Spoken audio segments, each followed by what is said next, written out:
I wonder who came up with truck factor and then who came up with bus factor. Yeah, who? Because somebody must have thought it'd be a good idea to consider how many people on our project are going to get hit by a truck. Like, that's just a very morbid thing to think.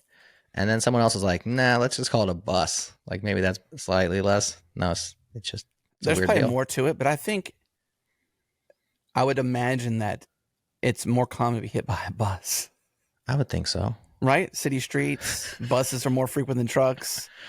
That's why it's called bus factor because it's the norm, not the anomaly.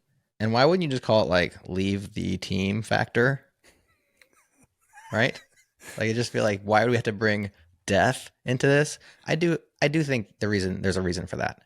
And and I think it's a fair reason. I think the reason is because a bus or a truck factor brings to mind the very real possibility that somebody could suddenly, without planning, leave the team, Oh, right? Like, that's what yeah. you think of as like everything was great until Fred got hit by a bus. And so now all of a sudden we don't have time to like do any sort of preparation for this. Fred was going to be a BDFL. There was no plans of quitting. And so I think that's why death gets brought in, is because you have to think about it in the way of it could be a surprise. Anyways, that's just my trying to read the tea leaves on the etymology of the term, because otherwise it's kind of a morbid term. It is a very morbid term. I do agree with it. Suddenness, maybe that's why, as you said, is pinned back to Sudden death. and unexpected. I mean, it even went as far in this paper. I might as well read the whole paper to everybody at this point. In section 2, it says truck factor, an example from the early days of Python. In Oh, quotes, what if you saw this posted tomorrow? Guido's unexpected death has right. come as a shock to us all. Disgruntled members of the TCL mob are suspected, but no smoking gun has been found. Dot, Oh, dot, that's dot. hilarious.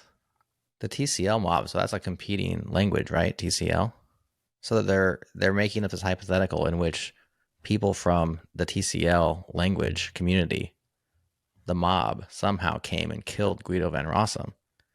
That's kind of funny, but also even more morbid. There's like surmising there'd be some sort of like inner language rivalry so harsh that they would execute a man. Well, it is. Who wrote this paper? If you've seen, was it Glass Onion? I believe. What was the first one? You know what I'm talking about. Oh, you're talking about the The pair of movies that are similar but not the same.